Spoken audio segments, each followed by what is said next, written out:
Hello बच्चों, क्या हाल चाल। बढ़िया है। चलिए, तो आशा करता हूं कि भाई बढ़िया होंगे आप। चलिए, आपकी पढ़ाई वगैरह सब बढ़िया शानदार तरीके से चल रही होगी। तो चलिए, आज का सेशन स्टार्ट करते हैं बेटा। हमारी ये तीसरी क्लास है चैप्टर फर्स्ट की। कौन सी क्लास है?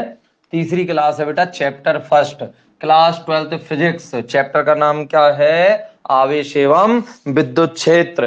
तो हमने इससे पहले की दो वीडियो में प्यारे बच्चों क्या पढ़ लिया था? आवेश के बारे में पढ़ लिया था, पूरा घर्षण विद्युत के बारे में पढ़ लिया, आवेश के उत्पत्ति के सिद्धांत पढ़ लिए, आवेश उत्पत्ति का इलेक्ट्रॉनिक सिद्धांत पढ़ा, चालक कुचालक पढ़े। इसके बाद हमने आवेश का क्वांटीकरण पढ़ा, आवेश को उत्पन्न करने की विधियां, चालक को आवेशित करने की धनावेश ऋणावेश के बारे में, और आवेश के मैंने आपको लास्ट वीडियो में आवेश के मात्रकों के बारे में बताया था। ठीक है, चलिए आज की क्लास में हम क्या पढ़ेंगे? देखिए, आज की क्लास का हमारा रहेगा कूलोम का नियम। टॉपिक क्या रहेगा? कूलोम का नियम। और यदि समय बचा तो मैं आपको इससे रिलेटेड न्यूमेरिकल भी कराऊंगा। कूलोम का नियम, कूलोम का नियम। देखिए, कूलोम का नियम क्या है, क्या कहते हैं। ठीक, चलिए, एक बच्चे का एक डाउट था बेटा। वो छोटा सा डाउट पूछ रही थी एक बच्ची। वो ये पूछ रही थी क्या क्या सर सभी पदार्थों के इलेक्ट्रॉन सेम होते हैं क्या? सभी पदार्थों के जो तत्व होते हैं, जो जो भी उन तत्वों के इलेक्ट्रॉन एक जैसे होते हैं क्या? तो मैं आपको बता देता हूं बेटा, सभी तत्वों के इलेक्ट्रॉन बिल्कुल एक जैसे होते हैं। फिर उस बच्ची का प्रश्न ये था कि हमने पढ़ा है इलेक्ट्रॉनों के आदान प्रदान से क्या हो जाती है? रासायनिक अभिक्रिया हो जाती है। तो सर, जब चालक में इलेक्ट्रॉन बहते हैं, जब धारा बहती है, तो एक पदार्थ से दूसरे पदार्थ में दो आवेशित चालक है। अब जैसे अगला चैप्टर हम पढ़ेंगे, विभव के बारे में हम पढ़ेंगे, तो वहां पे आप क्या देखोगे कि दो चालकों को आपस में हम जोड़ेंगे, जिसमें से एक एक पर इलेक्ट्रॉनों की अधिकता है और एक पर इलेक्ट्रॉनों की कमी है। तो एक पदार्थ से दूसरे पदार्थ पर, एक आवेशित चालक से दूसरे आवेशित चालक पर इलेक्ट्रॉनों का स्थानांतरण होगा। तो क्या सर, इलेक्ट्रॉनों के स्थानांतरण से रासायनिक प्रकृति बदल जाती है क्या? तो मैं आपको बताता हूं, रासायनिक प्रकृति इलेक्ट्रॉनों के एक पदार्थ से दूसरे पदार्थ में जाने से नहीं बदलती है। ठीक प्यारे बच्चे, क्या पदार्थ से इलेक्ट्रॉन दूसरे पदार्थ में जाने पर प्रकृति नहीं बदलती है? आप बोलोग सर, फिर रासायनिक प्रकृति कैसे बदलती है? बेटा, रासायनिक प्रकृति बदलती है इलेक्ट्रॉन तत्व के अंदर प्रवेश करे परमाणु में। यदि हम एक परमाणु से इलेक्ट्रॉन दूसरे परमाणु में दे दें, मतलब तत्व के परमाणु से इलेक्ट्रॉन निकलता है। पता ही समझ में? तत्व के परमाणु से इलेक्ट्रॉन निकलता है या तत्व का परमाणु इलेक्ट्रॉन ग्रहण करता है, तब पदार्थ की रासायनिक प्रकृति बदलती है।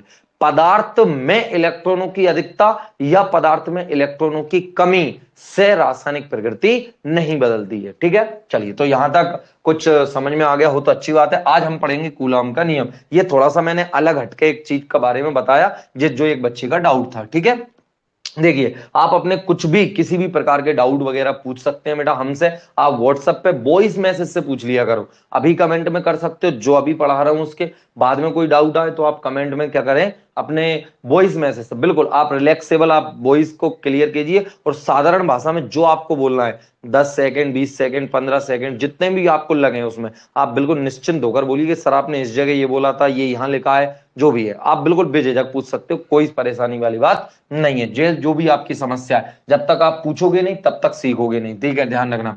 चलिए, अब मैं टॉपिक पे आता हूं जल्दी से। बेटा, कूलाम के नियम में हम क्या पढ़ेंगे? पहले तो ये देखिए, हमने पढ़ा कि जैसे एक आवेश है धनावेश, ये क्यू एक आवेश है धनावेश, और एक और आवेश है बेटा क्यू धनावेश, ये Q1 Q2। तो इनमें क्या लगता है बेटा, जब भी हम इनको पास में लेके आते हैं तो ये एक दूसरे को क्या करते हैं बेटा? प्रतिकर्षित करते हैं। क्या करते हैं? प्रतिकर्षित। यहीं पे क्या होता, Q1 क्या होता, Q3 और Q4, ये भी क्या होते हैं बेटा? माइनस माइनस होते। तो भी क्या होता बेटा, इनमें भी क्या लगता? प्रतिकर्षण बल लगता है। ठीक, तो मैंने आपको दो बातें बताई थी। क्या बताई थी? कि हमने बताई थी सजातीय जो आवेश होते हैं उनमें क्या लगता है? प्रतिकर्षण। सजातीय आवेशों में क्या होता है? प्रतिकर्षण, और विजातीय आवेश एक दूसरे को क्या करते हैं, आकर्षित। यदि यहीं पे प्लस हो और यहाँ पे माइनस हो तो ये एक दूसरे को आकर्षित करेंगे, यहाँ माइनस यहाँ प्लस हो तो भी ये एक दूसरे को क्या करेंगे बेटा, आकर्षित करेंगे। अर्थात सजातीय आवेश एक दूसरे को प्रतिकर्षित करते हैं और विजातीय आवेश एक दूसरे को आकर्षित करते हैं। ये हमने पढ़ लिया। इसके क्यों का उत्तर भी हम देंगे कि सर ये क्यों ऐसा करते हैं, इसके कारण भी हम बताएंगे आगे जाके जब आप विद्युत क्षेत्र रेखाओं पढ़ोगे तो बेटा कूलॉम ने बोला कि अभी तक हमने आपको क्या बताया कि जो बल है, आकर्षण बल और प्रतिकर्षण बल लगता है, बशर्ते कितना लगता है उसके परिमाण के लिए कूलॉम ने नियम दिया। समझिए आप बात को, दो आवेशों के बीच में लगने वाले बल का परिमाण ज्ञात करने के लिए। अरे सब दुनिया क्या कह रही थी, आवेशों के बीच में बल लगता है, बल लगता है, बल लगता है। तो भाई कोई ये तो बताए कितना बल लगता है, किस चीज पर निर्भर करता है, कैसे लगता है, कब लगता है, ये सब चीजें आप बताइए। ठीक, बस आप तो ये बता रहे हो विपरीत आवेश है तो आकर्षण, सैम आवेश है तो प्रतिकर्षण, तो कितना सही है। जैसे मैं कहूं कि कोई व्यक्ति बहुत धनवान है, उसके पास बहुत पैसा है, जब तक मैं आपको उसके पैसे की राशि ना बता दूं तब तक आपको पता नहीं चलेगा कि उसके पास कितना पैसा है। जैसे वो बहुत धनवान है, बहुत धनवान क्या, मेरे हिसाब से तो किसी के पास अगर 1 लाख रुपए या 10-20 लाख रुपए है वही बहुत धनवान है। अब उसके हिसाब से अगर देखा जाए तो भैया अंबानी देश के सबसे बड़े, हजारों लाखों करोड़ों रुपए हैं उनके पास, वो धनवान है। तो तब तक आपको बिल्कुल क्वांटिटी, परिमाण किसी चीज का पता नहीं चलेगा, तब तक आप नहीं बता सकते। तो परिमाण तो क्या बताया बेटा, दो आवेशों के बीच में, इन्होंने क्या बताया, दो आवेशों के बीच, दो आवेशों के बीच लगने वाले आकर्षण या प्रतिकर्षण, दोनों प्रकार का होता है, आकर्षण या प्रतिकर्षण बल का परिमाण, प्रतिकर्षण बल का परिमाण, लास्ट में क्या लिखा है, प्रतिकर्षण बल का परिमाण बताने के लिए, परिमाण बताने के लिए कूलॉम ने,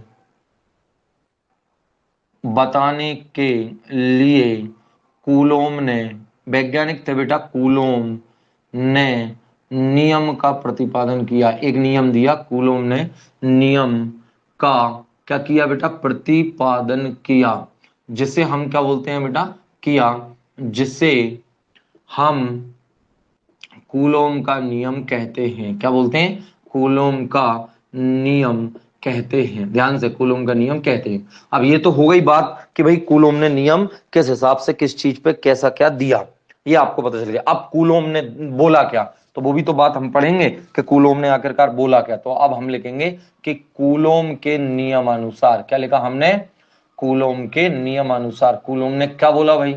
तो बेटा मेरी बात ध्यान सुनिए, कूलॉम ने बोला कि दो आवेशों के बीच लगने वाला आकर्षण या प्रतिकर्षण बल, समझना, जैसे वो आवेश आपके क्या है बेटा, तो एक मैंने मान लिया, यहां पे लिख रहा हूं मैं, दो आवेशों के बीच में लगने वाला आकर्षण बल या प्रतिकर्षण, एक आवेश मैंने मान लिया बेटा आपका Q1 है, ठीक, और दूसरा आवेश मैंने मान लिया बेटा यहां पर क्या है, Q2 है आवेश। इनके बीच की दूरी कितनी है बेटा, आपकी R है। बात आ गई समझ में।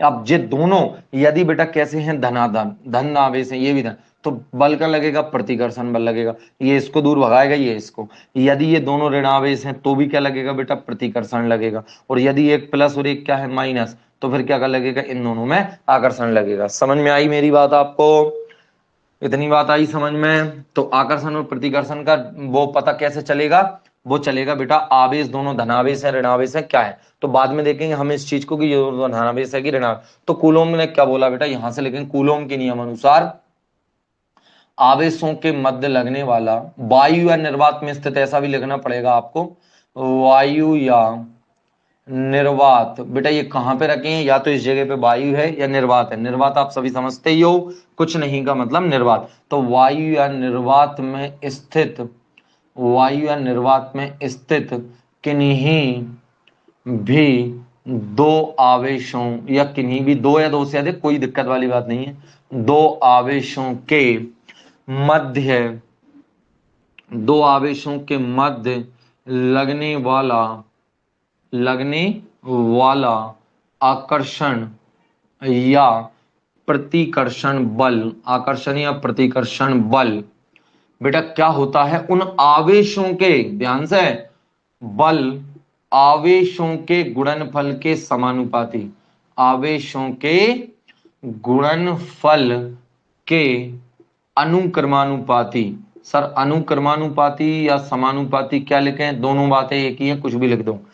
गुणनफल के अनुक्रमानुपाती तथा आवेशों के बीच की दूरी, आवेशों के बीच की दूरी के वर्ग के व्युत्क्रमानुपाती, आवेशों की दूरी के बीच के वर्ग के व्युत्क्रमानुपाती होता है। समझना, बस ये वाली बात है, आपको इतना लिखना है। ठीक है, ये है बेटा कूलॉम का नियम।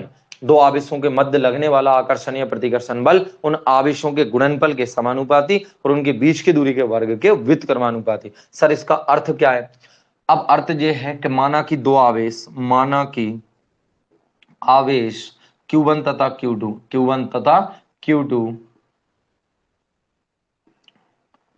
Q1 तथा Q2 क्या रखे हैं बेटा, एक दूसरे से वायु या निर्वात में, एक दूसरे से वायु या निर्वात में कैसे रखे हैं बेटा, r दूरी पर स्थित हैं, r दूरी पर स्थित हैं, r दूरी पर स्थित हैं। तो बेटा इनके बीच में क्या लगेगा, बल लगेगा इनके बीच में, बस उसी बल स्थित हैं, तब इनके बीच लगने वाला, आवेशों के बीच लगने वाला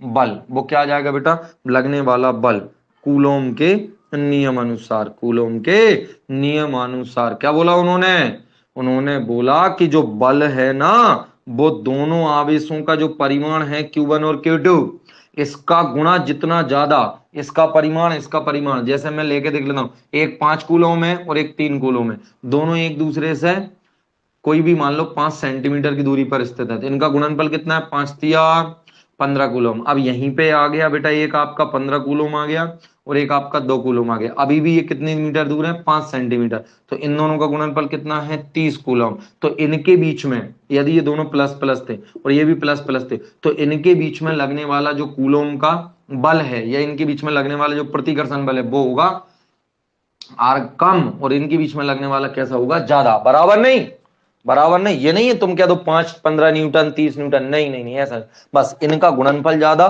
तो लगने वाला बल ज्यादा, इनका गुणनफल कम तो लगने वाला बल कम होगा। ठीक है, ये हो गई एक बात, समीकरण नंबर 1 मैंने यहां से।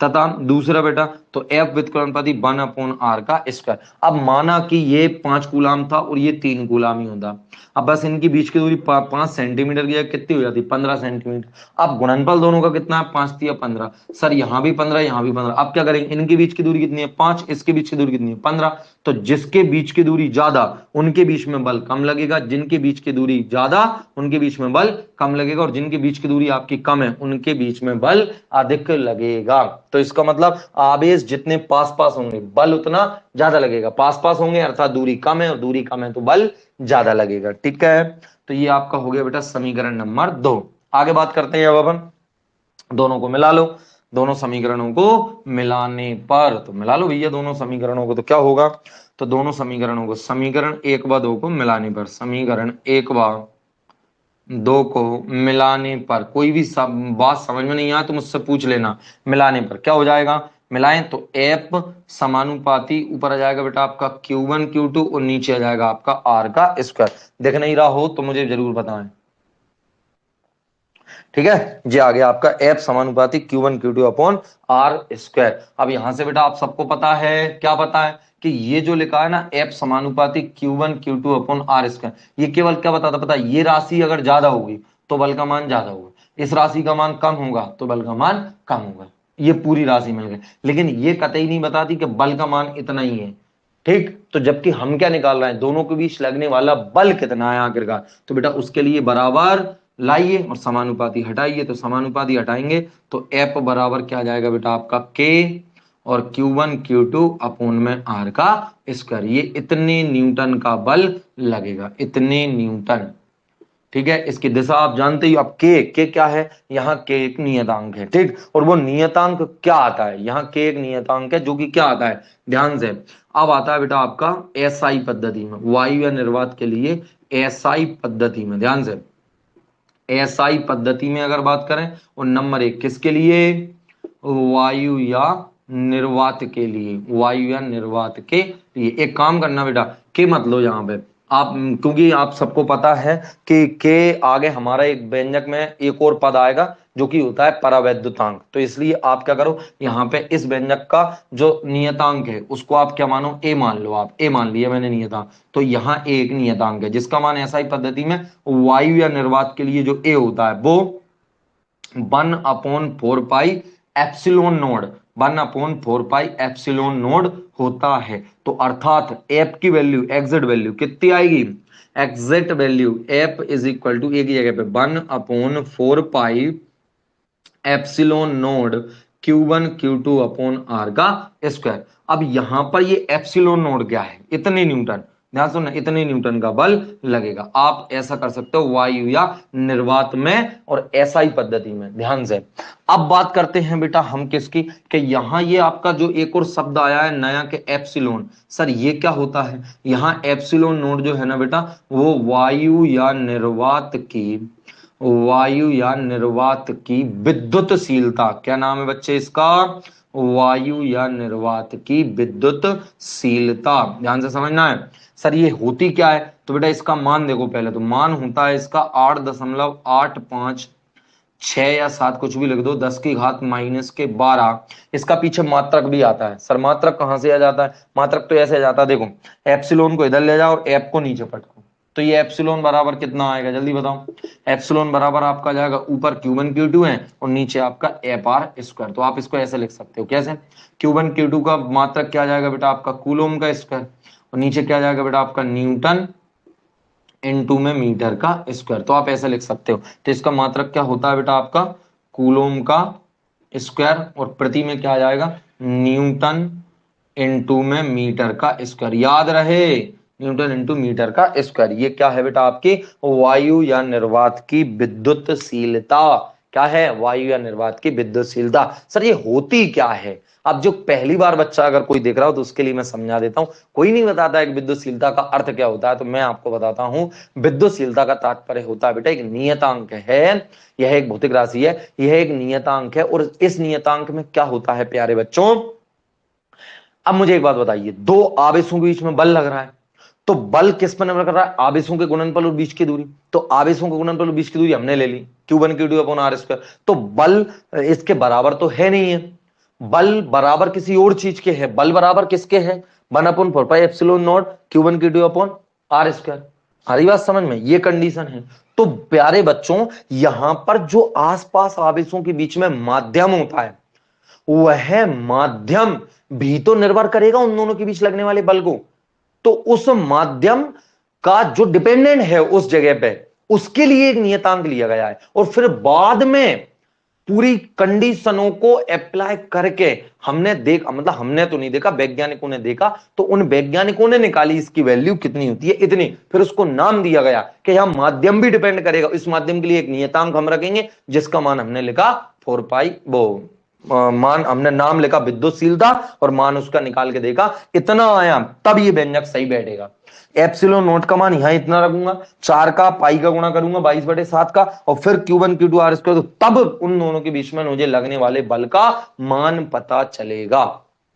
Is that clear. चलो, तो आशा करता हूं समझ में आ गया होगा, ठीक है। चलिए, तो ये इतनी बात समझ में आ गई। अब देखना, यदि बेटा आप कभी ऐसे करोगे, ध्यान से देखना, यदि आप कभी ऐसे करोगे, देखना कैसा, कि आपने 1/4 पाई एप्सिलॉन नोट का मान निकालना हो, तो एप्सिलॉन नोट का मान तो हमें पता है बेटा 4, ऐसा कैसे, पाई का मान 3.14, और जो आपका एप्सिलॉन नोट इसका मान रखोगे 8.85 गुणा 10⁻⁻12, ये सब रखोगे। तो इसको हल करते हैं ना, तो एक बढ़िया सी व्यंजक प्राप्त, बढ़िया सी राशि प्राप्त होती है जिसका मान होता है 9 गुणा 10⁻9। ठीक है, तो आप इसको ऐसे भी लिख सकते हो कि चूंकि जो आपका 1/4 पाई एप्सिलॉन नोड है, इसकी वैल्यू हम निकालते हैं तो वो आती है बेटा 9 गुणा 10⁻9। याद रहे परीक्षा में यदि दिया जाता है कि 1/4 पाई एप्सिलॉन जीरो की मान कितना है, तो 9 गुणा 10⁻9 तो लिखना है, पीछे इसका मात्रक क्या आएगा। आप बोलोगे सर 4 पाई का तो मात्रक होता नहीं है, एप्सिलॉन का मात्रक आएगा पीछे। अरे बेवकूफों, एप्सिलॉन का नहीं आएगा, एप्सिलॉन तो बटे में है, तो जो एप्सिलॉन का मात्रक है उसका पलट के आएगा, अर्थात इसके पीछे लेकर रहेगा न्यूटन इनटू मीटर स्क्वायर और प्रति कूलोम का स्क्वायर। याद रखना है इस बात को, ठीक है। न्यूटन इंटू मीटर स्क्वायर प्रति कूलम का, क्योंकि नीचे आपकी एप्सिलॉन है, ठीक है। चलिए इतनी बात समझ में आ गई। अर्थात अब मैं यहाँ पे क्या करूंगा, आगे देखिए, तो अर्थात जो लगने वाला बल है ना बेटा, वो कितना आ जाएगा पता है, एफ बराबर ये आ जाएगा 1/4 पाई एप्सिलॉन नोड, सॉरी इसको तो मैंने मान रखा हूं ना, इसका तो 9 गुणा 10 की घात 9, इंक इंक खाली हो गई इसकी, 9 गुणा 10 की घात 9, और इनटू में कितने आ जाएंगे बेटा आपके Q1 Q2/R का स्क्वायर, इतने न्यूटन का बल लगेगा। तो आप इतना समझ सकते हो कि अब केवल मुझे आपको क्या बताना है, यदि दो आवेश वायु या निर्वात में रखें तो उनका केवल मुझे आप क्या बता दो, आवेशों के परिमाण बता दो और बीच की दूरी बता दो। सभी ऐसा पद्धति में होना चाहिए, आवेश कूलोम में या फिर बदल लेंगे हम, अगर सेंटीमीटर में दूरी, आवेश माइक्रो या नैनो कूलम में दिया जाए तो मैं आपको आवेशों के बीच में लगने वाले बल का परिमाण बता सकता हूं, कितने न्यूटन का बल उनके बीच में लगेगा। यदि वो एक ही प्रजाति के हैं तो प्रतिकर्षण लगेगा, विपरीत प्रकृति के हैं तो आकर्षण लगेगा।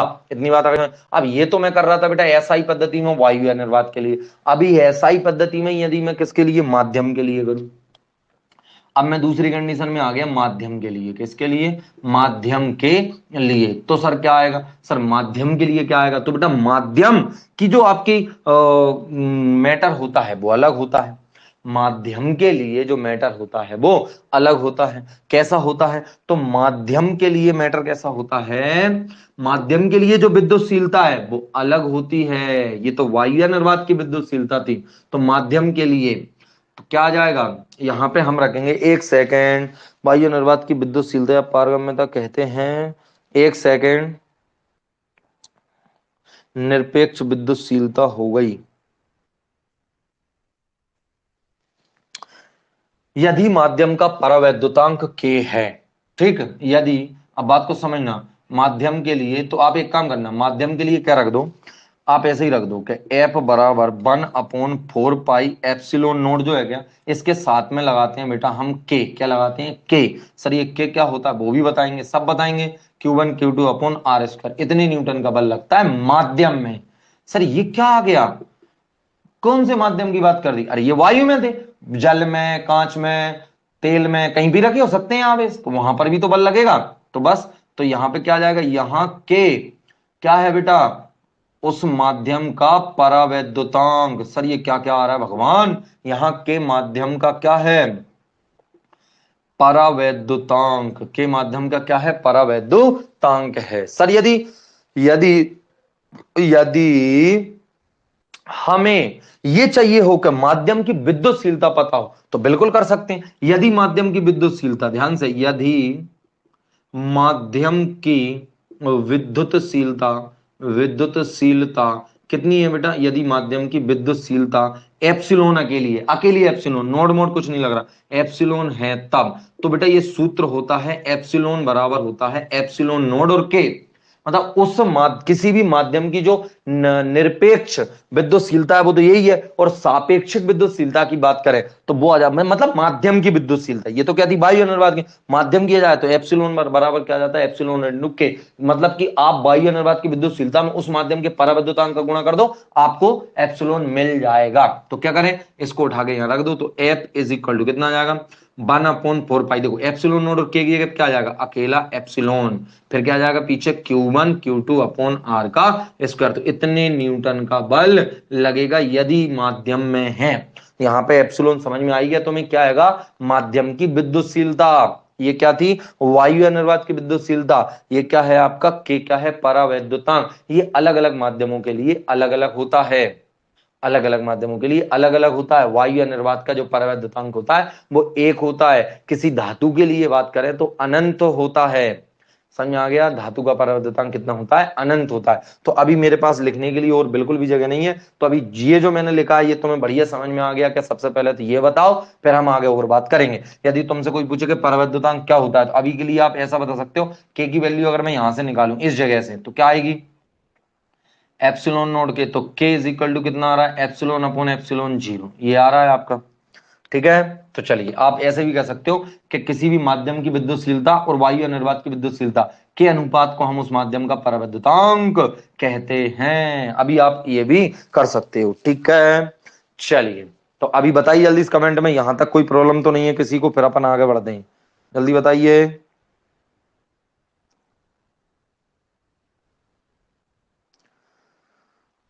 जल्दी बताइए। हाँ भाई आ गया सर। हाँ सर। सर 4 पाई क्या है? हाँ 4 पाई भी एक नियतांक है बेटा। अब तुम कहो सर 4 पाई क्यों लिया है? क्योंकि 4 पाई के अलावा यदि कुछ लेंगे ना बेटा तो उस जगह पे फिर व्यंजक सही नहीं बैठेगा। आप समझे व्यंजक को लिया क्यों जाता है? इस देखो 4 पाई क्या, 4 पाई संख्या है बेटा। 4 पाई क्या, 4 पाई संख्या है। अब मेरी बात ध्यान सुनो। क्या बेटा कि अब जस्ट को 4 पाई क्यों लिया? तो नियतांक में जो उस जगह पे फिट आएगा उसी चीज को तो लेंगे।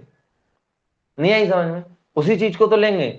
जैसे आपने कभी गुरुत्वाकर्षण बल पढ़ा हो, दो पिंडों के बीच में लगने वाला गुरुत्वाकर्षण बल होता है, वहां पे नियतांक का आता है कैपिटल जी।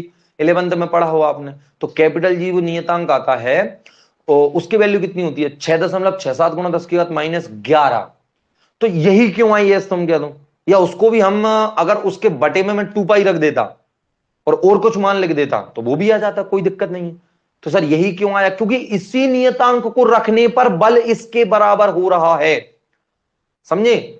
इसलिए यहां 4 पाई इसीलिए लेगा केवल क्योंकि 1/ε0 का जो मान होता वो कुछ ऊटपटांग होता। एप्सिलोन का मान अकेला भी हमें पता होना चाहिए। तो इसलिए यहां पे क्या, अब अगर ऐसा अकेला लिख देता, अब एक एप्सिलोन अकेला का मान यहां पे रखने से तो बल इसके बराबर हो नहीं रहा। मतलब ये अकेला मान यहां रख दें तो फिर हमने देखा कि एक काम करते एप्सिलोन का पलट के देखो, तो पलट के 1/ε का मान निकाला, अभी भी सही नहीं आया। तो एक काम करो 4 पाई का गुणा करके देखो। बात समझो, ऐसी कंडीशन है। ठीक है चलिए। तो आप बिल्कुल कुछ भी पूछो, मुझे कोई प्रॉब्लम नहीं है। कह रहे हैं आ गया सर समझ में। चलिए तो आगे बात करते हैं बेटा, साफ कर देता हूं मैं। ये इतना समझ में आ गया होगा आपको। ठीक है चलिए।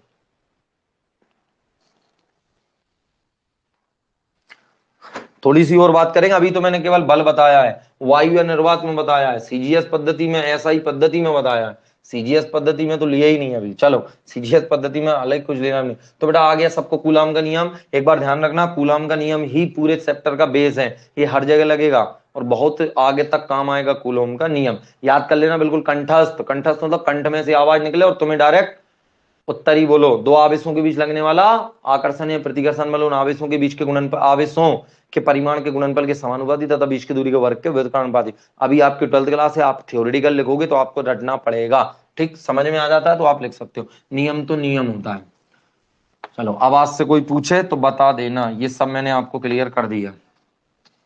कुछ भी डाउट हो आप तो, मैं जो लिखवा रहा हूं इसमें भी कोई डाउट निकल के आता है कोई सी लाइन में, सर ये कहां से आ गया वो कहां से आ गया, तो आप बिल्कुल बकायदा पूछ सकते हो। ठीक है चलिए। अब देखिए बेटा आगे कूलाम के लिए बात करते हैं, ये हो गया।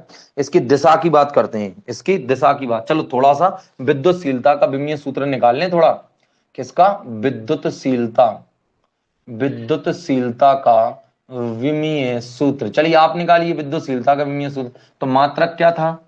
वे मात्रक अभी हाल ही निकलवाया था ना मैंने, कितना था? कूलोम का स्क्वायर और प्रति न्यूटन इनटू मीटर का स्क्वायर। तो निकालिए जल्दी से, मैं इंक डाल लेता हूं तब तक। निकालिए फटाफट कूलॉम के नियम, विद्युतशीलता का विमीय सूत्र निकालिए जल्दी। आ गया क्या सभी का? चलो विद्युतशीलता का विमीय सूत्र।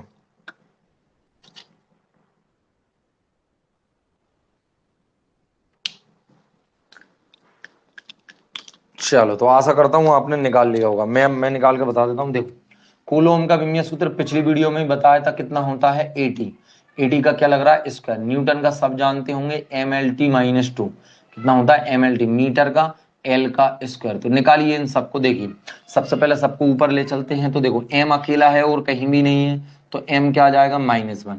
L एक यहां पर है और दो यहां पर है, टोटल कितनी हो गई? घात 3। ऊपर नहीं है तो 3 घात ऊपर जाएगी, क्या आएगा? -3। इसके बाद बात करते हैं यहाँ कितनी घात है बेटा आपकी? टी की घात -2 और ऊपर टी की घात +2 है। ये टी की घात -2 ऊपर जाएगी तो प्लस की 2 और प्लस की 2 ऊपर पहले से ही है, तो प्लस के कितने हो गए? 4। इसके बाद ए और कहीं पे नहीं है, केवल ऊपर है, तो क्या आ जाएगा? ए की घात 2। तो इसको अच्छे से लिख लेना, M-1 L-3 t की घात 4 a की घात 2, इतनी चीजों पर निर्भर करता है। मैं मिला लेता हूं एक बार, गलती तो नहीं हो गई। m-1 l की घात -3 t की घात 4 एक बिल्कुल सही है बेटा, कोई दिक्कत नहीं। वैसे तो क्या मिलाने की जरूरत है, एक्सपीरियंस है इतना तो कि ये सब चीजें आ जाती हैं, सिंपल है। चलिए अब ये तो मैंने आपको बता दिया एप्सिलॉन का विमीय सूत्र, नाम बता दिया, मान बता दिया, विमीय सूत्र बता दिया, सब कुछ बता दिया, ठीक है। चलो अब हम बात करते हैं बेटा कूलोम विद्युत बल की दिशा। टॉपिक हमारा क्या है, विद्युत बल, जो अभी हमने निकाला विद्युत बल की दिशा। विद्युत बल की दिशा कहाँ होती है सर, ठीक। तो ध्यान से समझना, हमने बल का परिमाण तो निकाल लिया कि भाई एक आवेश क्या था आपका बच्चे, एक आवेश था Q1 और एक आवेश था बेटा Q2, एक दूसरे से r दूरी पर स्थित थे। इनके बीच में जो लगने वाला बल आपने निकाला वो कितना आया कि F बराबर 1/ε0 और K किसी माध्यम में रखा है तब ऐसे ही लिख लेना, K माध्यम का परावैद्युतांक है और आवेश आपका क्या है Q1 Q2 और यदि r का स्क्वायर, ये इतने न्यूटन का क्या आता है बेटा बल। यदि आपको यहाँ पे माध्यम वायु है तो k का मान 1 हो जाएगा, 1/4 पर ε0 का मान 9 × 10 की घात 9 हो जाएगा, ठीक है। इतना बल लगता है तो इसकी दिशा कहाँ है, तो इसकी दिशा कहाँ होती है बेटा, तो इसकी दिशा होती है प्रतिकर्षण बल। यदि दोनों आवेश दिशा, तो सबसे पहली कंडीशन में यदि दोनों आवेश क्या हैं, दोनों आवेश सजातीय हैं। सजातीय मतलब एक ही प्रकार के, दोनों आवेश सजातीय हैं, अर्थात दोनों आवेश क्या हैं बेटा, एक ही प्रकार के हैं, दोनों धनावेश हैं या दोनों ऋणावेश हैं। तो कहां लगेगा बेटा बल, तब बल की दिशा, तब बल की दिशा दोनों आवेशों के, दोनों बल की दिशा दोनों आवेशों, क्या लिखोगे, दोनों आवेशों को मिलाने वाली रेखा, दोनों आवेशों को मिलाने वाली रेखा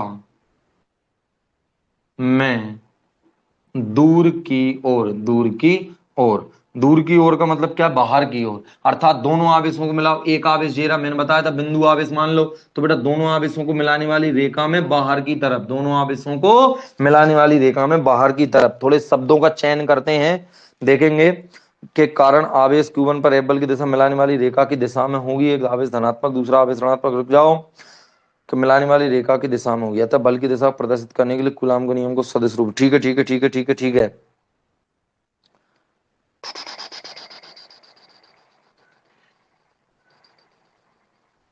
चलिए आ गई मेरी बात समझ में इतनी, ये सब हो गया बेटा, ठीक है। यदि आवेश क्या है बेटा, यदि दूसरी कंडीशन है, दूसरी कंडीशन यदि आवेश कैसे हैं, विजातीय, यदि आवेश कैसे हैं, विजातीय, विजातीय अर्थात विपरीत प्रकृति के, विजातीय हैं, तब तब बल, तब बल की दिशा, ऐसा बोलना है आपको, तब बल की दिशा कहाँ होगी बच्चे, तब बल की दिशा दोनों आवेशों को मिलाने वाली रेखा, दोनों आवेशों, दोनों आवेशों को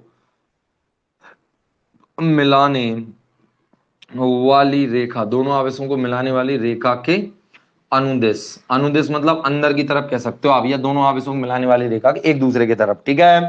इस तरीके से कैसा, ये है एक आवेश यहाँ, एक आवेश यहाँ, तो इन दोनों को मिलाने वाली रेखा ये है, तो ये इधर इसको खींचेगा, ये इधर, बस बात खत्म, आपको समझ में आ गया होगा। ये आवेश Q1 है और ये आवेश Q2 है, यदि इन दोनों के बीच में आकर्षण या प्रतिकर्षण जो बल लगेगा वो ऐसा नहीं लगेगा कि ये इसको इधर प्रतिकर्षित करे या ये इसको इधर प्रतिकर्षित करे, ऐसा नहीं लगता, इन दोनों को मिलाने वाले इसी रेखा में, बात खत्म, रेखा के अनुदेश। अब दूर दूर जाएंगे, समझ जाओ कब, जब सजातीय प्रकृति के होंगे, पास आएंगे जब विजातीय प्रकृति के होंगे, तो आप समझ गए होंगे।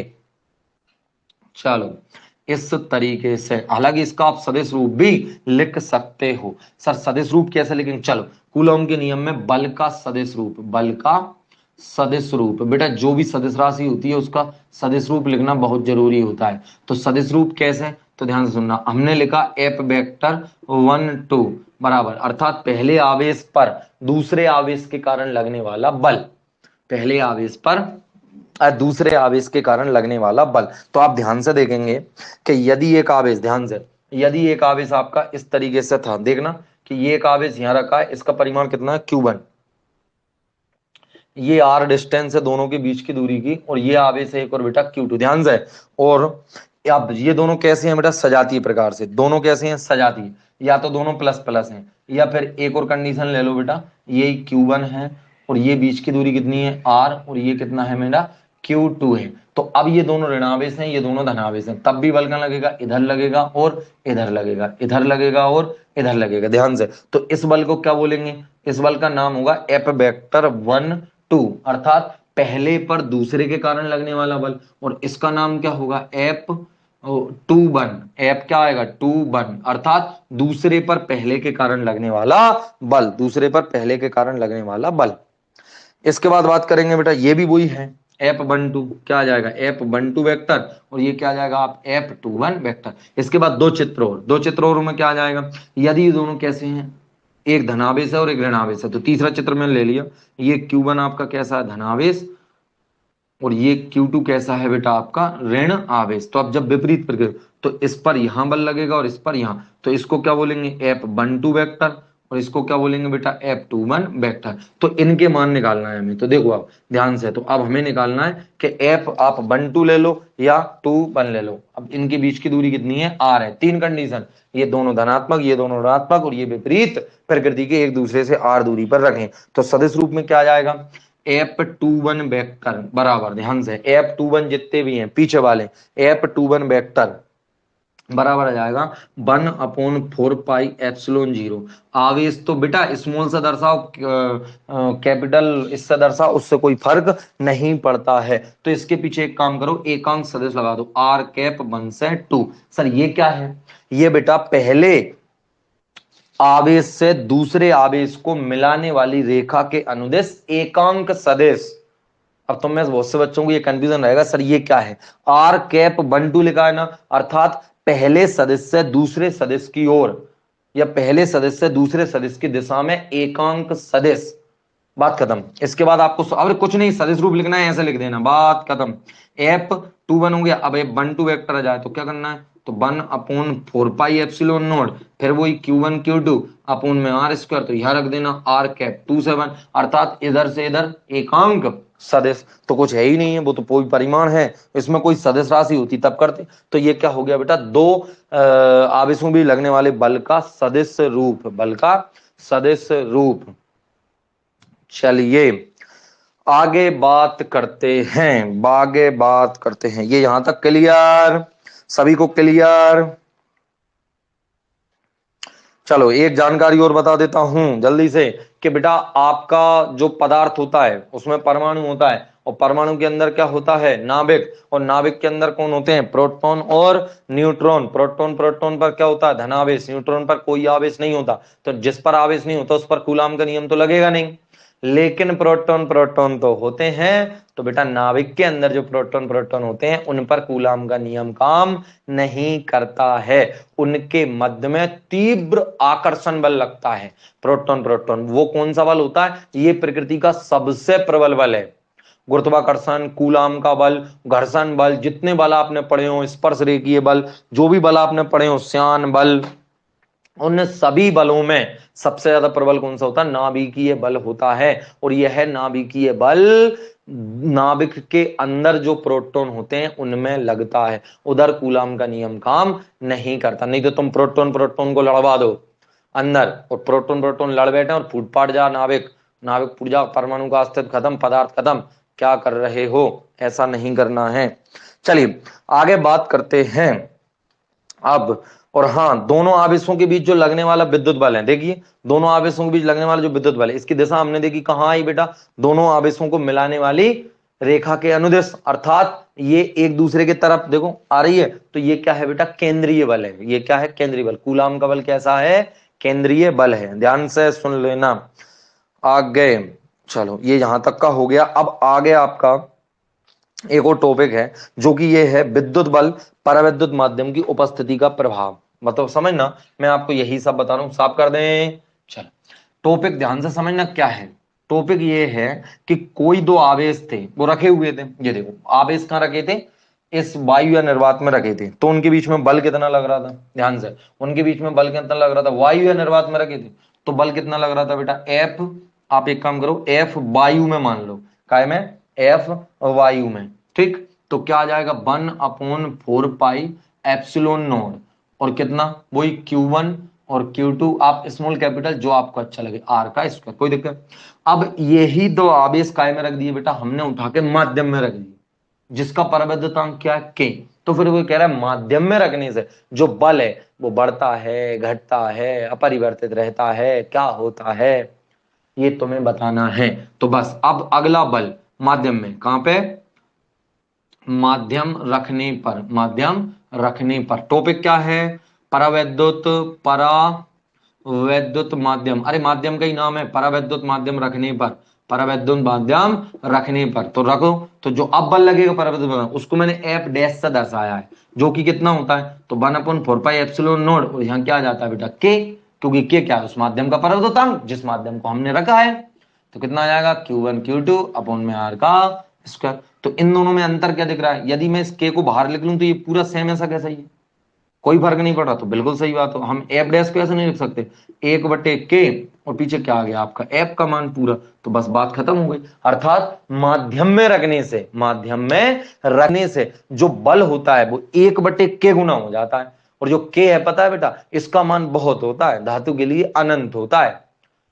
मतलब यदि बल कितना भी ज्यादा लग रहा हो तो बेटा के की वैल्यू, और पानी के लिए तक इसकी बात करें तो कुछ 80 दशमलव कुछ होता है 4, 80.4 अंदर लगा 80, अर्थात अर्थात सर अर्थात ये कि दो आवेश यदि ये वायु में रखे थे और यदि इनके बीच में मान के चलो बल कितना लग रहा था, ये वाला बल ये आ रहा था 80 न्यूटन, कितना आ रहा था 80 न्यूटन, और हमने पानी में इन आवेशों को रख दिया, तो पता है एफ डैश की वैल्यू कितनी आएगी, पता है एफ डैश की वैल्यू कितनी आएगी, एफ डैश की वैल्यू देखो ना, के का मान कितना 80, तो 80 बस 80 यानी कि 1 न्यूटन, कितना आएगा 1 न्यूटन, अर्थात पानी में रख देने से आवेशों को कितना बल लगने लगा, 1 न्यूटन, इतना डिपेंड करता है पानी, पानी नहीं मतलब माध्यम इतना डिपेंड करता है, तो आप समझ गए, तो घट जाता है बल 80 न्यूटन से कितना न्यूटन लगने लगा, 1, अर्थात आप ऐसा समझो कि दो आवेशित वस्तुएं आपने किसी पात्र में रख दी, उनके बीच में बल लग रहा है, यदि उसमें आपने पानी भर दिया, बशर्ते उस वस्तु पे पानी का कोई प्रभाव ना पड़े, तो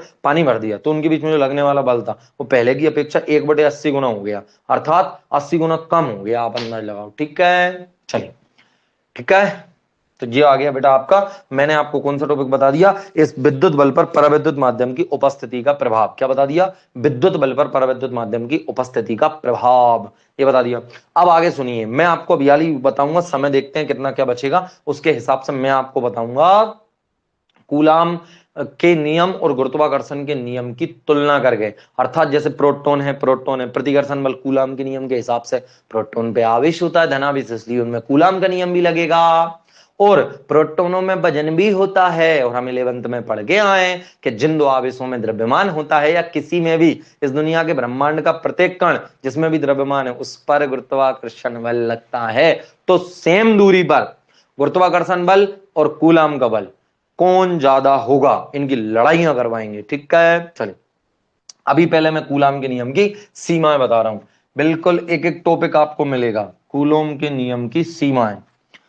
समय से मतलब है बेटा, मेरी ड्यूटी रहेगी 3 बजे से, मुझे 3 बजे से ड्यूटी पे जाना है आज, ठीक है, हालांकि 3 बजे से जाते हैं, 2 घंटे तक तो बैठे ही रहते हैं, लेकिन बैठना पड़ता है, क्या करें ड्यूटी है, क्या करें। चलो कूलाम के नियम की सीमाएं पे आ जाओ, सीमाएं क्या कहती हैं भाई, कूलोम के नियम की सीमाएं, सीमाओं का तात्पर्य होता है कि इन जगह कूलोम का नियम काम नहीं करता, कूलोम के नियम की सीमाएं मतलब लिमिटेशन, सीमाएं, देखिए क्या कहता है बेटा, पहली सीमा सबसे पहले तो ये बिंदु आवेशों के लिए सत्य है, मतलब बड़े बड़े आवेशों के लिए सत्य नहीं, और बिंदु आवेश कौन होगा ये मैंने आपको क्लियर किया था एक दिन, यदि आवेशों के बीच की दूरी उनके वस्तु की द्रव्यमान की तुलना, वो आवेश की तुलना में कैसी हो, बहुत ज्यादा हो, तो आवेशों को हम क्या मानते हैं, बिंदु आवेश मानते हैं। कूलाम का नियम केवल बिंदु आवेशों के लिए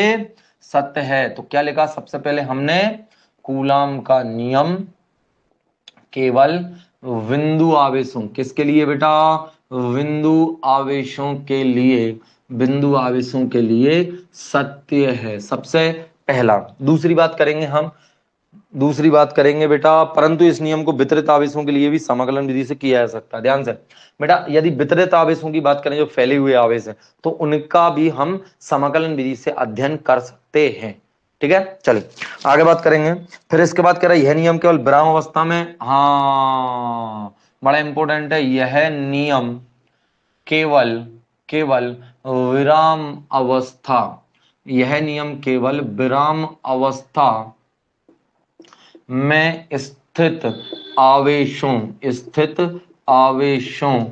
विराम अवस्था में स्थित आवेशों के लिए सत्य है, विराम अवस्था में स्थित आवेशों के लिए सत्य है। गतिशील आवेशों के मध्य लगने वाला बल अन्य नियमों द्वारा दिया जाता है।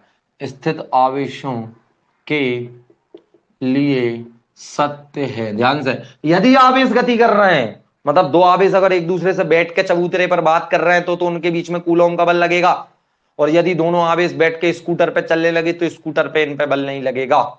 Is that clear? चलिए, तो आवेशों के लिए सत्य है। गतिशील आवेशों के मध्य बल दूसरे नियम किससे दिया जाता है? दूसरे नियम से दिया जाता है। वो किसने बनाया? वो राजकुमार सर ने बनाया है। ठीक है, अभी किताबों में नहीं छप पाया। ठीक है, बताएंगे उसको, किताबों में छपाएंगे तब बताएंगे। आगे, कूलॉम का नियम आवेशों के मध्य, ध्यान से, ये कूलॉम का नियम आवेशों के मध्य अत्यधिक दूरी, और वो कितनी होती है बेटा? किलोमीटर, मतलब अत्यधिक दूरी। चल पहले इसको समझा देता हूं, फिर बात करेंगे। बेटा कूलॉम का जो नियम होता है ना, वो यदि आवेश क्या है, एक दूसरे से बहुत ज्यादा दूरी पर है, अर्थात एक आवेश मेरे पास, एक आवेश आपके पास है, मतलब किलोमीटर, 1 किलोमीटर दूर, क्या ही बल लगेगा? आप अंदाज लगाओ कितना कम बल लगेगा। तो इसलिए नहीं लगता, उस बल ही नहीं लगता। आवेश यदि बहुत ज्यादा दूरी पर स्थित है तो उनके बीच में बल नहीं लगता, और बहुत कम दूरी पर भी है, मतलब इतनी कम, कितनी कम? नाविक के अंदर ही घुस गया। नाविक का आकार ही 10⁻15 होता है, और उसके तो अंदर बैठे हैं प्रोटॉन, तो प्रोटोनों के बीच में कितनी दूरी होगी? तो उस बीच में भी कूलॉम का बल काम नहीं करता। कूलॉम का बल अत्यधिक दूरी, किलोमीटर की कोटि, अत्यधिक दूरी किलोमीटर, कहां पे? किलोमीटर की कोटि, यानी 10⁻3 किलोमीटर की कोटि से अत्यल्प अत्यल्प कैसे लिखते हैं? अत्यल्प दूरी, और वो भी कहां की बेटा? 10⁻−15 मीटर, जो नाविक की 10⁻−15 मीटर की कोटि तक सत्य है। मतलब ये कि अगर नाविक, जैसे ये नाविक है इतना बड़ा सा, तो इस इतनी दूरी, नाविक के बराबर की दूरी यहां से यहां तक, तो फिर क्या होगा बेटा? कूलॉम का बल लगेगा। अगर ये दोनों आवेश और पास में आ गए नाविक के अंदर, तो नाविक के अंदर जो दूरी हो गई, तो मतलब आवेश की दूरी कम हो गई, तो फिर कूलॉम का बल काम करना बंद कर देगा। मतलब यहां से लगना चालू होता है, ऐसा समझ लो 10⁻−15 मीटर जाए, यहां से लगना चालू होता है 10⁻−15 मीटर दो आवेशों के, और कहां तक लगता है? किलोमीटर की कोटि तक। इसको आप किलोमीटर की कोटि मान लो, यानी 10⁻−15 से 10⁻3। यदि इससे कम हुआ बीच की दूरी तो नहीं लगेगा, और इससे ज्यादा हुई, अर्थात दो आवेश, एक यहाँ रखा, एक यहाँ रखा, तो इनके बीच में कूलॉम का बल काम नहीं करेगा। और इन एक आवेश मान के चलो यहाँ रखा और यहाँ रखा, तो इनके बीच में भी कूलॉम का नियम काम नहीं करेगा। बल तो लगेगा पर और कुछ लगने लगेगा। ठीक है, कूलॉम के हिसाब किताब से काम नहीं होगा, मतलब कूलॉम की जो बातें बोली थी वो नहीं लगेंगी, फाड़ के फेंक देना पूरी किताबों को। कूलॉम का नियम काम नहीं करेगा। ठीक है, सत्य है, राम नाम सत्य है, सही बात है। इस बल के आधार पर परमाणु के इलेक्ट्रॉनों का नाभिक के साथ बंधन तथा दो या दो से अधिक परमाणु के परस्पर संयोग से अणु की रचना समझा जा सकती है।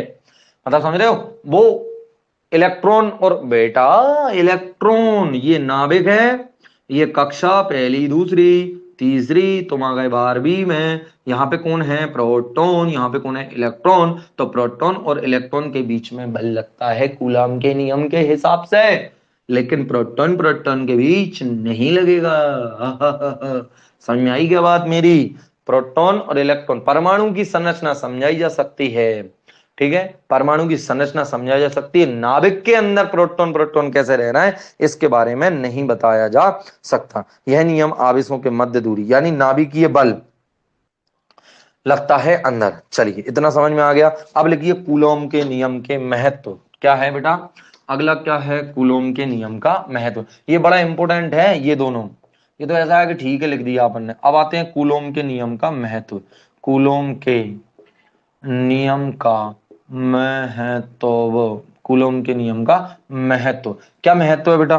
तो बेटा आप बल निकाल पाओगे तो बहुत सी चीजों का पता चल जाता है। को क्या यह नियम प्रयोग के आधार पर प्राप्त हुआ? भाई साहब प्रयोग करके देखा है। हाँ, यह नियम प्रयोग के आधार पर, यह नियम प्रयोग के आधार पर प्राप्त हुआ है। पहले प्रयोग करके देखा है इसलिए प्राप्त हुआ है। अतः यह एक प्रायोगिक नियम है, प्रैक्टिकल है, प्रायोगिक नियम है। किसी ने नियम है, प्रायोगिक नियम, प्रैक्टिकल है, बिल्कुल ये प्रैक्टिकल करके देख सकते हो, बिल्कुल ऐसे ही लगेगा। दो बिंदु आवेशों में लगने वाले बल पर, है ना। और दूसरा क्या महत्व ये है कि दो बिंदु आवेशों के बीच लगने वाले बल पर उनके आसपास स्थित जो आवेश होते हैं उनके बल का कोई प्रभाव नहीं पड़ता है। बिंदु आवेशों के पास यदि बल लग रहा है, दूसरा लिखेंगे दो बिंदु आवेशों के बीच लगने वाले बल पर उनके पास स्थित अन्य आवेशों की उपस्थिति का प्रभाव नहीं पड़ता है। ये वाली बात बिंदु आवेशों के लिए है, अन्य हम और आवेश पढ़ेंगे उनके लिए नहीं होगा। अर्थात वो ये कह रहे हैं कि दो बिंदु आवेश रखे हैं और एक आवेश और कहीं पे रखा है, तो इस इन दोनों के बीच जो लगने वाला बल है ये और किसी चीज इस पर निर्भर नहीं करेगा कि इनके बीच में कितना बल लग रहा है। ये यहाँ है, यहाँ है, यहाँ है, यहाँ है, यहाँ कहीं भी हो, तुम कहीं भी हो, इनके बीच जो बल लग रहा है वो लग रहा है। समझ गए? नहीं समझे? समझे क्या? लो ऐसे दो बिंदु आवेश हों, ऐसे समझोगे, दो बिंदु आवेशों के मध्य, दो बिंदु आवेशों के मध्य लगने वाला बल, लगने वाला बल आवेशों के पास, आवेशों के पास अन्य आवेशों की, अन्य आवेशों की उपस्थिति, अन्य आवेशों की उपस्थिति का प्रभाव नहीं पड़ता है, नहीं पड़ता है। सर मतलब ये कि आप जब मोबाइल चला रहे हो, मोबाइल में वीडियो चला रहे हो, राजकुमार सर की वीडियो देख रहे हो, तो आप पर टीवी देखने का कोई प्रभाव नहीं पड़ना चाहिए। इलेक्ट्रॉन तो गतिमान है, मतलब वर्षा बोल रही है इलेक्ट्रॉन तो गतिमान है। अरे बेटा इलेक्ट्रॉन गतिमान नहीं है, यहां पर इलेक्ट्रॉन स्थिर है। अच्छा उन इलेक्ट्रॉनों की बात कर रहे हो आप जो परमाणु में इलेक्ट्रॉन घूम रहे हैं, लगातार चक्रण गति कर रहे हैं, नहीं उसकी स्पीड का प्रभाव नहीं पड़ता, वो इतनी स्पीड से नहीं घूमते, उसकी स्पीड का ये वाला प्रभाव नहीं पड़ता है। समझाई बेटा? ये तुम कह रहे थे ना यह नियम केवल, ये अच्छी सोच है कि गतिशील आवेशों के लिए यह बल, और गति उतनी होनी चाहिए बेटा कि उनके बीच में लगने वाला बल, उनके बीच में लगने वाला बल यदि अधिक है और गति उनकी उसकी स्पीड से क्या हो रही है, कम हो रही है। बता रही समझ में? आपने पूछा इलेक्ट्रॉन क्या कर रहे हैं बेटा, लगातार परमाणु के चारों ओर क्या कर रहे हैं, गति कर रहे हैं, तो इलेक्ट्रॉन इलेक्ट्रॉन के बीच में और उनके बीच में बल लग रहा है, बहुत लगता है क्योंकि उनकी गति इतनी ज्यादा नहीं होती, मतलब नगण्य मान लिया जाता है उस जगह पे उस गति को। ठीक है, ठीक है, ठीक है, ठीक है। चलो कितना देर हो गई बेटा, कितनी देर हो गई जल्दी बता दो, समय कितना हो गया है? 3 बजे मेरे को जाना रहेगा, 2:30 बज चुके हैं और आपकी वीडियो हो चुकी है 53 मिनट की। चलो बताओ बेटा आगे और बताएं क्या? गुरुत्वाकर्षण बल, एक काम करो तुम तो थोड़ा सा और देख ही लो, 5-10 मिनट देख लो, चला जाऊंगा मैं थोड़ी देर बाद। चलो यहां तक समझ में आ गया का? कोई और बात हो तो बताएं जल्दी से, जल्दी से कमेंट करके बताइए। मैं आपको गुरुत्वाकर्षण बल और विद्युत बल इन दोनों में तुलना भी बता ही रहा हूं, कौन ज्यादा है कौन कम। आज इनकी कुश्ती कराई देते हैं, गुरुत्वाकर्षण बल की, और पानी और पी लेते हैं।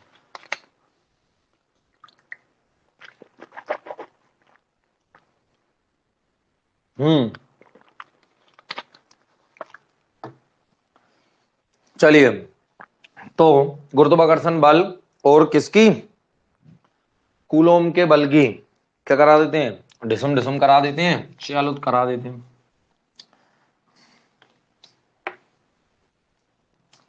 देखिए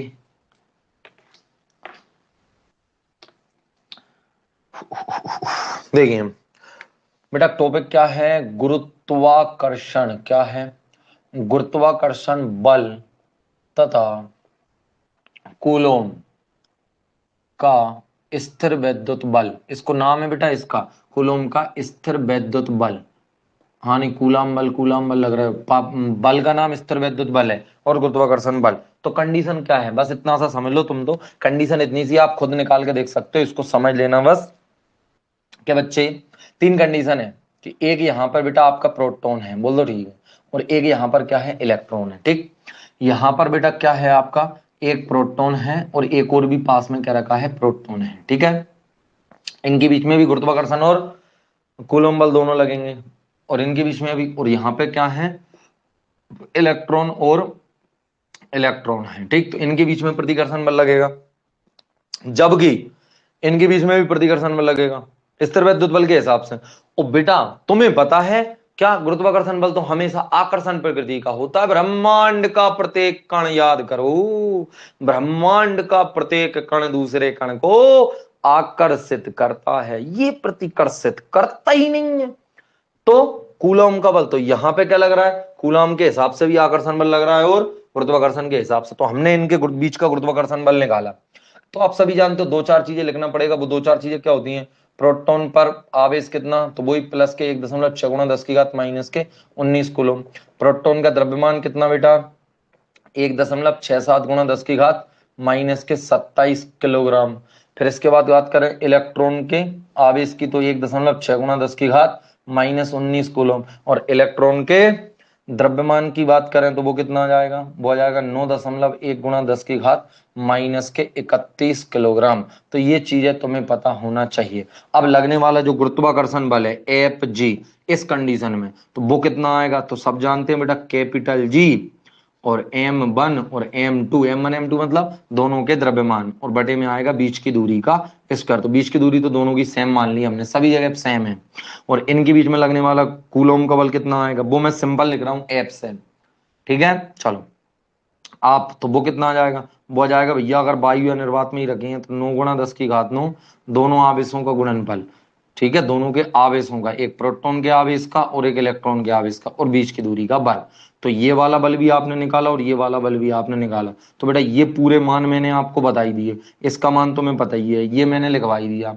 चलो इसका मान भी रख ही देते हैं यहाँ पर, 6.67 गुणा 10 की घात माइनस के 12, ये यहाँ पे आपने मान रख दिया, ये यहाँ पे रख दिया। m1 m2 जे लिख रहा है, पी पी और ई ये लिख रहा है सब। आर का मान मत रखो, या एक रख के देख लो, 1 मीटर की दूरी पर रखें, आर रख दो, एक रख दो, आर को निपटा दो। तो आपने बेटा एफ जी भी निकाला और एफ भी निकाला, तो वो दोनों में से कौन ज्यादा आया, कौन कम, तो बेटा जो आपका स्थिर विद्युत बल होता है वो गुरुत्वाकर्षण बल से बहुत ज्यादा अधिक होता है। और कितना ज्यादा अधिक, तो देखो मैं तुम्हें बता देता हूं, इस वाली कंडीशन में, किस वाली कंडीशन में, इस वाली कंडीशन में बता देता हूं कि दो प्रोटॉनों के बीच लगने वाला, अभी क्या है, एक प्रोटॉन और एक इलेक्ट्रॉन, एक प्रोटॉन और इलेक्ट्रॉन के बीच में लगने वाला है। तो भाई साहब ये जो है ना स्थिर विद्युत बल, वो गुरुत्वाकर्षण बल से 10 की घात 39 गुना ज्यादा है, 10 की घात 39 गुना ज्यादा। कौन, अब ज्यादा तो हमेशा बेटा एप ही होगा। ठीक, वो तो क्या है, एक इलेक्ट्रॉन और प्रोटॉन के बीच में लगने वाला स्थिर विद्युत बल, गुरुत्वाकर्षण बल, उनके बीच में लगने वाले गुरुत्वाकर्षण बल से 10 की घात 39 गुना ज्यादा होता है। चलो प्रोटॉन प्रोटॉन के बीच में बात करते हैं, तो दो प्रोटॉनों के बीच में ये जो होता है ना बेटा, वो 10 की घात 36, अर्थात एफ जी, इसका जो एफ होता है वो कितना गुना ज्यादा होता है, 10 की घात 36 गुना ज्यादा। ज्यादा कौन होता है, समझ में आ गया ना बेटा, कौन होता है आपका स्थिर वैद्युत बल। और इलेक्ट्रॉन के बीच में दोनों चीजें लगती हैं, तो ये 10 की घात 43 गुना ज्यादा होता है, 10 की घात 43 गुना ज्यादा। ठीक है, कौन, स्थिर विद्युत बल, किससे, गुरुत्वाकर्षण बल से, किससे, गुरुत्वाकर्षण बल से। तो मेरी इतनी बात आपको समझ में आ गई होगी। चलो एक चीज और रह गई, उसको और क्लियर कर लेंगे जल्दी से। कूलाम के नियम के हिसाब से एकांक आवेश की परिभाषा देखो कि एक कूलाम आवेश से आप क्या समझते हैं। चलो वेरी वेरी वेरी इंपोर्टेंट है बेटा, एकांक आवेश कूलाम के नियम के हिसाब से। एकांक आवेश की परिभाषा तो मैंने तुम्हें बताई थी ना, एक कूलम बराबर 1 एम्पियर इंटू 1 सेकंड, बताई थी ना, कि यदि किसी चालक के किसी परिच्छेद से 1 सेकंड में 1 एम्पियर की धारा प्रवाहित होती है तो बहने वाला कुल आवेश कितना होता है, 1 कूलम। ठीक है, तो अभी मैं एक कूलम की परिभाषा बताऊंगा, एकांक आवेश की परिभाषा कूलम के नियम से। कैसे, अब हम जानते हैं कूलम का नियम क्या होता है, एफ बराबर 9 गुणा 10 की घात 9, ये कब आता है, वायु या निर्वात के लिए। ठीक है, और ये आपका आपका आ गया Q1 और Q2 और अपोन में आर स्क्वायर, इतने न्यूटन का बल लगता है। ठीक, यदि इस वाले व्यंजक में मैं Q1 बराबर Q2 दोनों को मैंने 1 कूलोम मान लिया। ध्यानम ददातु। कूलोम का कितना मान लिया मैंने? 1 कूलोम मान लिया दोनों आवेशों को। ठीक है, ठीक है। आगे बात करते हैं। फिर इसके बाद बात करेंगे बेटा, आर का मान 1 मीटर भैया। आर का मान कितना है? 1 मीटर। आर का मान कितना हो गया? 1 मीटर। तो रखो, तो अर्थात एफ कितना आ जाएगा? तो अर्थात एफ बराबर आपका आ गया 9 × 10⁻৯ न्यूटन। कितना आ गया?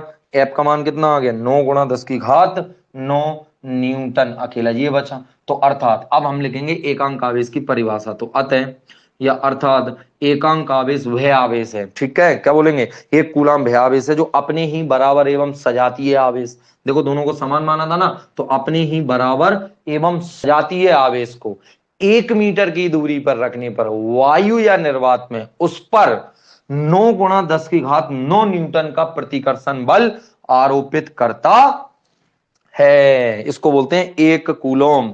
तो लिखिए 1 कूलोम वह आवेश है, अर्थात पूरा लिखवाऊंगा बिल्कुल, 1 कूलोम वह आवेश है। प्यारे बच्चों देखो ना, Q1 Q2 की वैल्यू कितनी हो गई? 1। आर की वैल्यू, तो इन्हीं को तो बोलना है कि 1 कूलोम वह आवेश है जो अपने ही बराबर एवं सजातीय आवेश को 1 मीटर की दूरी पर रखने पर, एक दूसरे से 1 मीटर की दूरी पर रखने पर उन पर 9 × 10⁻9 न्यूटन का प्रतिकर्षण बल आरोपित करता है। बात खत्म।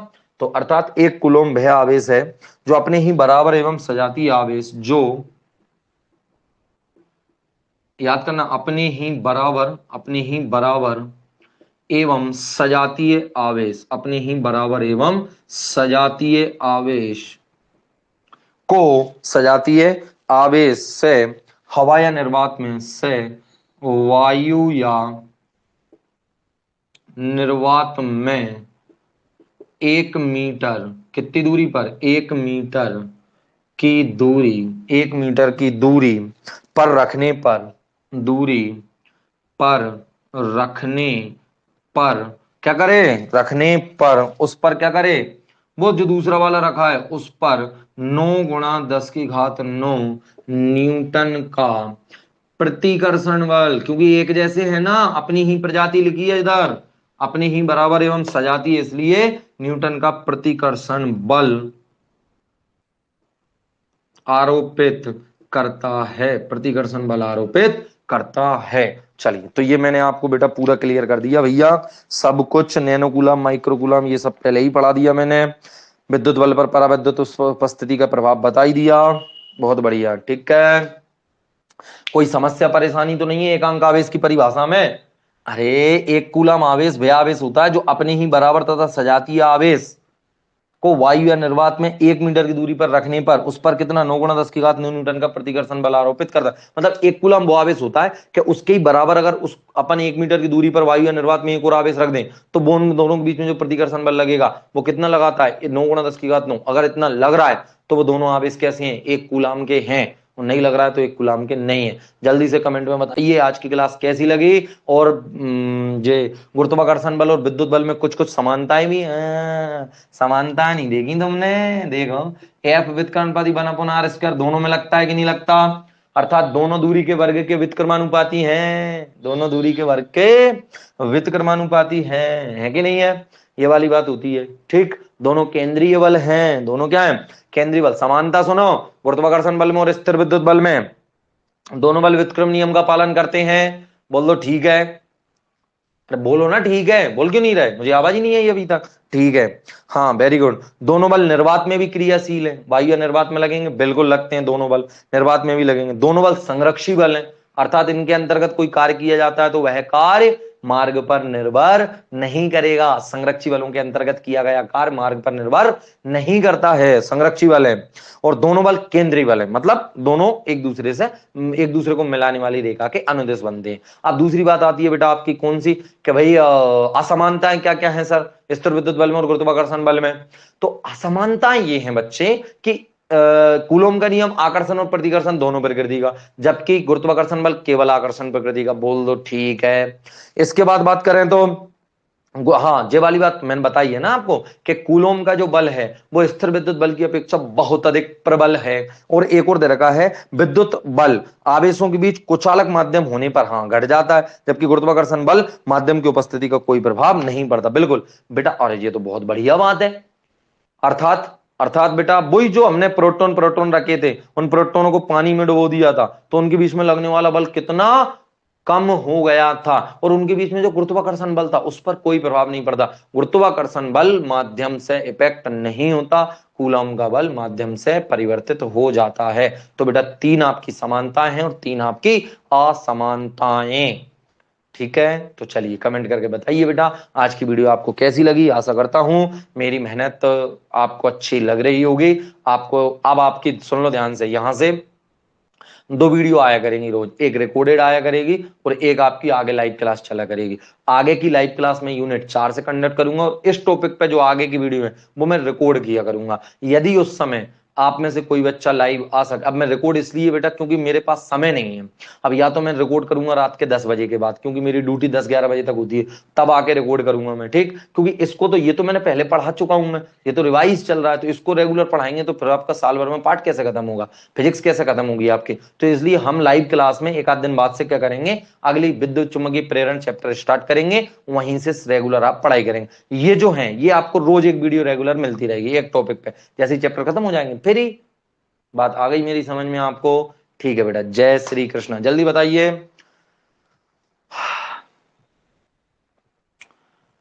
काना चंदेल मस्त, ज्योति धाकड़ मस्त, जय श्री कृष्णा बहुत अच्छी लगी सर। ओके ठीक है सर।